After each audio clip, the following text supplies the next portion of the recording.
Assalamu alaikum student, this is Elite School Al Miraj campus. I am your instructor Shoaib Qureshi. आज का हमारा जो काम है वो है सब्जेक्ट इंग्लिश है, ग्रेड 7 और दिसंबर वर्क वीक 2 है। इस वीक में हम 2 चैप्टर्स को डिस्कस करेंगे। फर्स्ट चैप्टर जो है वो है हमारे पास यूनिट 2 का आई फॉल इनटू डिस्ग्रेस।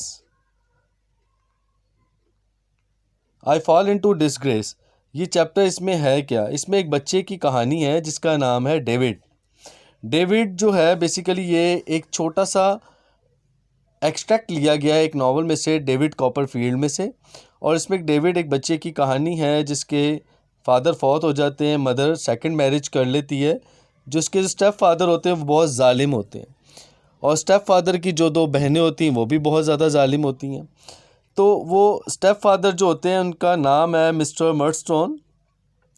वो डेविड को बहुत ज़्यादा काम याद करने को दे देते हैं और जब डेविड से याद नहीं होता तो वो फिर उसको मारते हैं। बल्कि एक दफ़ा तो ऐसा भी हुआ कि उसको 5000 अरिथमेटिक ऑपरेशन यानी कि मैथमेटिक्स के फार्मूलाज उनको दिए याद करने के लिए, क्वेश्चंस दिए, और उसको जब याद नहीं हुए तो उसको इतनी बुरी तरह मारा कि जैसे कि किसी क्रिमिनल को, किसी मुजरिम को मारते हैं। और डेविड की मदर भी नहीं रोक सकती थी अपने हस्बैंड को, क्योंकि वो अलाउ ही नहीं करता था कि डेविड से उसकी माँ को मिलने दिया जाए। लिहाजा डेविड इस सब को बर्दाश्त करता रहा। बेसिकली ये नावल बच्चों पे जुल्म के ऊपर हुआ है, जिन बच्चों के ख़ास तौर पे किसी के वालिद मर गए हैं या वालदा मर गई हैं, कि उसके जुल्म के ऊपर नावल लिखा गया। और डेविड को अपने बचपन में अपने सौतेले बाप के मिस्टर मर्डस्टोन के बहुत ज़्यादा जुल्म का सामना करना पड़ा। अब इसमें सबसे पहले तो वर्ड्स मीनिंग है। इन वर्ड्स मीनिंग को हम फोकस करते हैं। कंसीव्ड कहते हैं टू अंडरस्टैंड, किसी चीज़ को समझना। एट्रोशियस, फ्राइडफुल। एट्रोशियस होता है फ्राइडफुल, ख़तरनाक, हौलनाक। पुनीवे, पुनीवे होता है चाइल्डिश वे, बच्चे की तरह। थ्रैश, थ्रैश होता है टू बीट मर्सीलेसली, बुरी बुरी बुरी तरह मारना, उठा उठा के फेंकना। बी साउथ, बी साउथ होता है टू बैक पार्डन, माफ़ी मांगना। हीप कहते हैं कलेक्शन ऑफ थिंग्स, किसी भी चीज़ का ढेर लगा उसको हीप कहते हैं। ब्रस्ट आउट, वीप बिटरली, बुरी तरह रोना। स्टॉइकल होता है हार्डशिप, परेशानियाँ, दुख। टॉर्मेंट होता है टॉर्चर करना, किसी पे जुल्म करना। डिज़मल होता है ग्लूमी, मायूस कुन, डार्क। आउटलॉ कहते हैं क्रिमिनल को, मुजरिमों को। विक्ट कहते हैं घटिया को या बुरे को। इसका क्वेश्चन जो है क्वेश्चन नंबर 3 का यहाँ क्वेश्चन मेंशन है, क्वेश्चन आप बुक में से देख सकते हैं। यहाँ आंसर है answer number 3। David's mother could not protect her son because she was not allowed to meet his son. David की माँ अपने बच्चे को इसलिए नहीं बचा सकती थी क्योंकि उसको अलाउ नहीं था कि अपने बच्चे से मिल सके। 4th का आंसर है Mr Murdstone walk David to his room gravely and slowly to beat him and punish him on not learning his lesson. Mr Murdstone David को अपने कमरे में आहिस्ता और बहला के ले गए उसको मारने के लिए। किस बात पे कि जो लेसन उसको दिया था उसने याद नहीं किया। आंसर 6 है he felt disgrace and dejected on his crime, he was right to feel it as he was tormented on uncommitted crime. David जो था वो बहुत जलालत और बहुत शर्मिंदगी महसूस करता था अपने जुर्म के ऊपर, और उसका जुर्म क्या था कि उसको मैथ ऑपरेशंस याद नहीं होते थे मैथमेटिक्स के, और वो राइट था ऐसा महसूस करने पे क्योंकि उसको उस जुर्म की सज़ा दी जाती थी जो उसने किया ही नहीं था। David was terrified on the test taken by his stepfather. The test was to learn 5000 arithmetic operation. David जब भी वो टेस्ट देता था 5000 अरिथमेटिक ऑपरेशन यानी कि मैथमेटिक के क्वेश्चंस के या फार्मूलाज के, तो वो डर जाता था और उस डर से उसके क्वेश्चंस के आंसर्स ख़राब हो जाते थे। ये है chapter I fall into disgrace. Next जो चैप्टर है आपका है वो है नेक्स्ट चैप्टर जो है वो आपका है वीक 2 का unit 8 family feeling. Text 1 the Christmas cat. Christmas cat एक स्टोरी है, एक ऑटोबायोग्राफी है। ऑटोबायोग्राफी कहते हैं ऐसा वाक़या जो आप अपनी ज़िंदगी का हो और आप खुद बयान कर रहे हो, इसको ऑटोबायोग्राफी कहते हैं। यहाँ ऑटोबायोग्राफी को बयान करने वाली एक एक्ट्रेस है, उनका नाम है फेलिसिटी कैंडल। फेलिसिटी कैंडल अपनी ज़िंदगी के एक वाक़ये को बयान कर रही है। इसका निक नेम फो भी है, FOO फो। फेलिसिटी कैंडल बताती है कि हमारी जो फैमिली थी वो शेक्सपियर के ड्रामास करती थी और एक दफ़ा हमारा टूर हुआ इंडिया। तो मेरे पास एक छोटा सा बैम्बी यानी कि एक छोटा सा बेबी डियर था, मैं उसको साथ ले जाना चाहती थी, लेकिन मेरी मदर ने मना कर दिया। इसके बाद क्या हुआ, उन्होंने कहा कि हम इंडिया जाके कोई छोटा सा किटन परचेज़ कर लेंगे तुम्हारे लिए, ताकि तुम्हारा टाइम स्पेंड हो जाए। जब इंडिया गए तो वहाँ इन्होंने शेक्सपियर के ड्रामास को परफॉर्म किया स्टेज पे, बहुत ज़्यादा फ़ायदा हुआ, बहुत पैसा कमाया, और जो हॉल होता था पैक टू फुल हो जाता था। तो जब फेलिसिटी ने अपनी मदर को कहा कि आपने मुझे गिफ्ट देना था, तो उसकी मदर ने उसको डांट दिया कि बस चुप हो जाओ, जाओ जाके सो जाओ। वो भी नाराज़ होकर सो गई, और उसको यकीन नहीं आता कि मेरी मदर अपना प्रॉमिस भूल सकती हैं।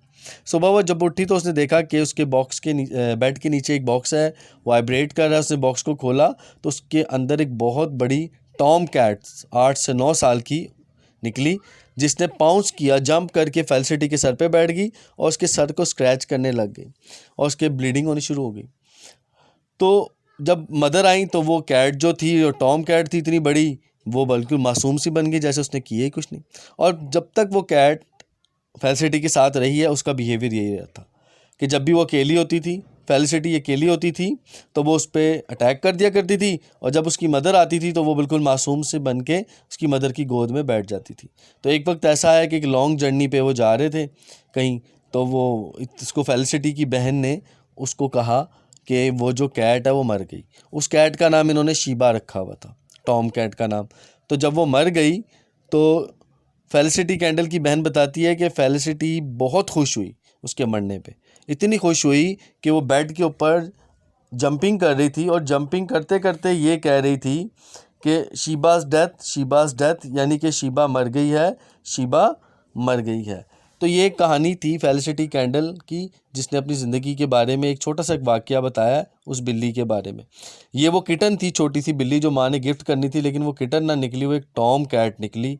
और उसकी मदर इस टॉम कैट को कहाँ से लाई थी, वो कहीं से गुजर रही थी रात को, तो कुछ बिल्लियाँ उस टॉम कैट को मार रही थी। तो उसकी मदर ने इसकी लाइफ को सेव किया उस टॉम कैट की, और इसको ले आई और एज अ गिफ्ट के तौर पे फेलिसिटी को दे दिया। तो फेलिसिटी ने अपना ज़िंदगी का ये ऑटोबायोग्राफी का एक ज़िंदगी का वाक़या लिखा है, इसको हम ऑटोबायोग्राफी कहते हैं। इसके अलावा बायोग्राफी होती है, बायोग्राफी होती है आप किसी की ज़िंदगी का वाक़या बयान कर रहे हो तो वो बायोग्राफी होगी, लेकिन अगर अपनी ज़िंदगी का करेंगे तो वो ऑटोबायोग्राफी होगी। तो उम्मीद है कि आज के लेक्चर आपको समझ आएगा। शॉर्टली ब्रीफ कर दिया मैंने स्टोरी को। अब हम इस स्टोरी के वर्ड्स मीनिंग की तरफ जाते हैं। वर्ड्स मीनिंग क्या है?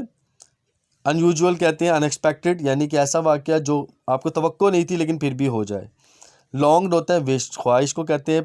प्रिटेंडिंग होता है बहाना करना, झूठा दिखाना। पाउंस कहते हैं छलांग मार के किसी के ऊपर आ जाना, टू जंप वाइल शाउटिंग। वोबिंग कहते हैं मूव अनस्टीडीली, ऐसे मूव करना कि अनयूजुअल मैनर में मूव ना करना। स्कैल्प कहते हैं आपके सर के वो हिस्से को जहाँ पे बाल उग रहे हों।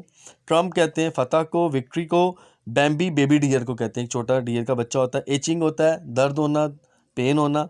स्क्रैम्बल होता है मूव हर्रिडली, तेज तेज से भागना या मूव करना, हिलना।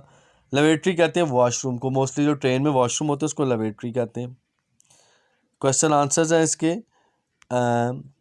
आंसर 2 है Felicity was upset because it was impossible for her to believe that her mother had forgotten her promise. Felicity के लिए ये इम्पॉसिबल था यकीन करना कि उसकी माँ अपना प्रॉमिस भूल गई है, क्योंकि उसकी मदर ने कभी भी अपना प्रॉमिस नहीं भूला था।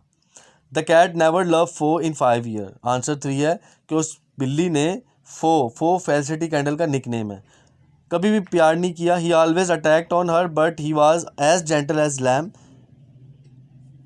Lamb for her mother. Felicity के ऊपर हमेशा वो अटैक करती थी, और जब भी उसकी मदर आती थी तो वो ऐसे बिल्कुल ऐसे मासूम सा बच जाता था जैसे मेंढे का बच्चा होता है।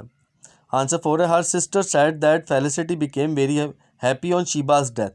वो जो बिल्ली थी टॉम कैट, उसका नाम शीबा रखा हुआ था। तो फेलिसिटी की बहन बताती है कि वो बहुत खुश हुई थी उसके मरने पे। वो बेड के ऊपर she jumped up and down on the bed with joy and crying happily. वो खुशी से बेड के ऊपर अप एंड डाउन जंपिंग कर रही थी और खुशी से कह रही थी, चीख रही थी, शीबाज डेथ, शीबा डेथ, शीबा, शीबा मर गई, शीबा मर गई, शीबा मर गई। Answer 5 mother word law mean, mother के अल्फाज जो होते हैं वो कानून होते हैं। इसका मतलब है that the decision of mother is final and fix, कि मदर का जो फैसला है वो हमेशा फाइनल होगा और फिक्स होगा, उसके आगे कोई भी बात नहीं कर सकता। तो ये आपका है। इसके अलावा यूनिट 2 का जो नीचे दिया हुआ था एक्टिविटी, इसका है आई फॉल इनटू डिस्ग्रेस का टास्क 2 पेज 205। ये आपने खुद से करने की कोशिश करनी है। और ये है वीक 2 का सारा आपका होमवर्क और लेक्चर भी साथ। उम्मीद है आप इसको मेहनत से करेंगे, याद करें इसको लर्न करके इसको लिखें, घर में किसी को भी बड़े को चेक कराएं, या अगर ट्यूटर आते हैं तो उनको चेक कराएं, और अपनी इसको प्रैक्टिस करते रहें। Thank you. अल्लाह हाफिज़। अस्सलाम वालेकुम।